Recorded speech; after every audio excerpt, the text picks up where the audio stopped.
Assalamualaikum warahmatullahi wabarakatuh. Nah, kali ini kita akan meresum materi mengenai cloud computing.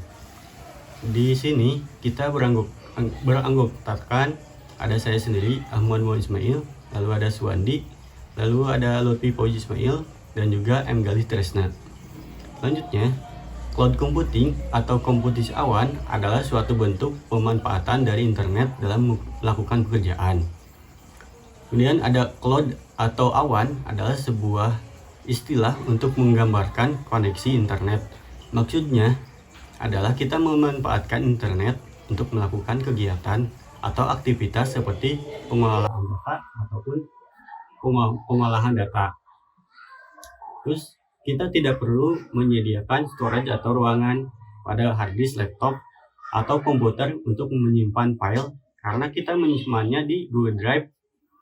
Nah, Google Drive sebenarnya menyimpan data kita di dalam data center atau server yang selalu on 24 jam dan terhubung ke internet. Jadi, asal kita terhubung ke internet berarti kita juga terhubung ke data kita di cloud. Nah, di sini Google Drive ataupun Dropbox ini adalah salah satu penyedia cloud service karena itu merupakan storage atau bisa disebut infrastruktur as service atau IaaS.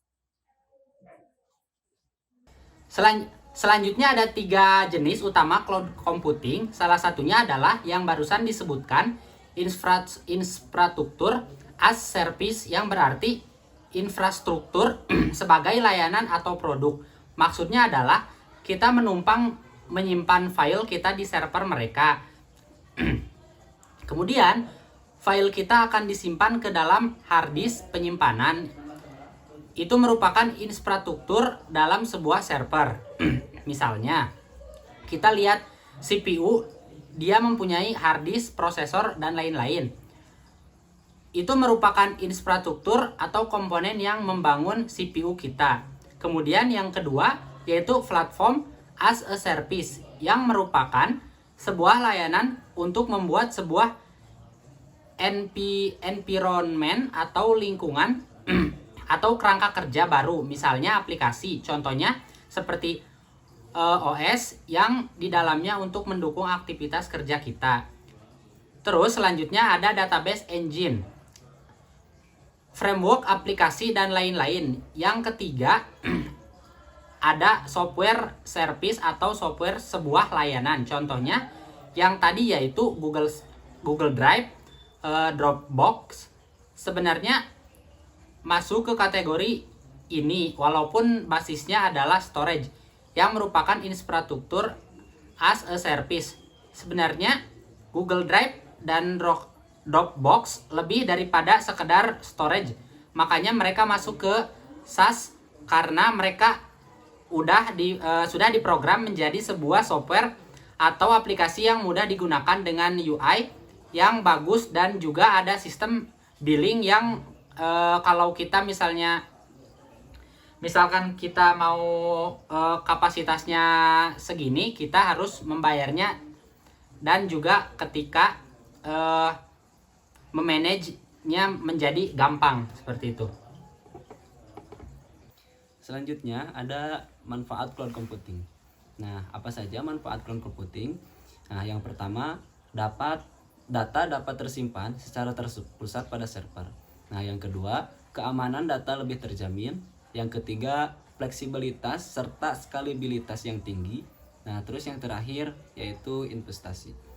Nah, di sini terdapat 2 contoh pemanfaatan cloud computing, yaitu ada Google Drive dan Dropbox. Nah, kedua aplikasi penyimpanan ini akan selalu menyediakan storage atau menyediakan penyimpanan secara terbuka atau tersedia 24 jam ketika internetnya juga tersedia.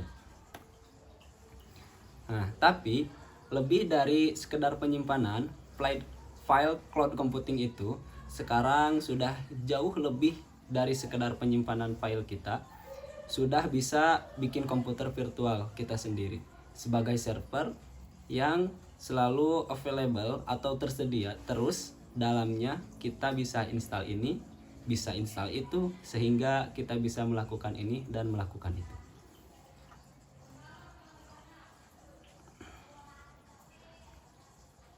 Nah, lebih daripada itu, sekarang cloud juga bisa digunakan untuk berbagai layanan. Misalnya, kalian pernah dengar analitik untuk menganalisa transaksi data.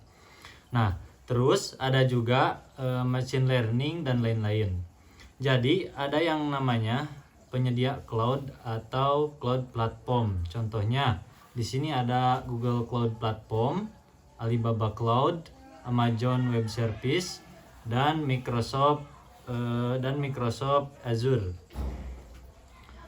Untuk selanjutnya, nah di sini ada 3 skema deployment atau implementasi dari si cloud itu sendiri. Itu yaitu untuk yang pertama ada yang 100% cloud, artinya kita menggunakan cloud platform seluruhnya tanpa kita harus mempunyai server on-prem itu sendiri. Nah, untuk yang kedua ada on-prem itu sendiri, berarti kita punya service sendiri dan kita kelola sendiri. Nah, untuk yang terakhir, yang ketiga itu ada hybrid. Untuk hybrid itu menggabungkan keduanya dari yang cloud dan on-prem itu sendiri. Mungkin cukup sekian dari kelompok kami. Kurang dan lebihnya mohon maaf. Wassalamualaikum warahmatullahi wabarakatuh.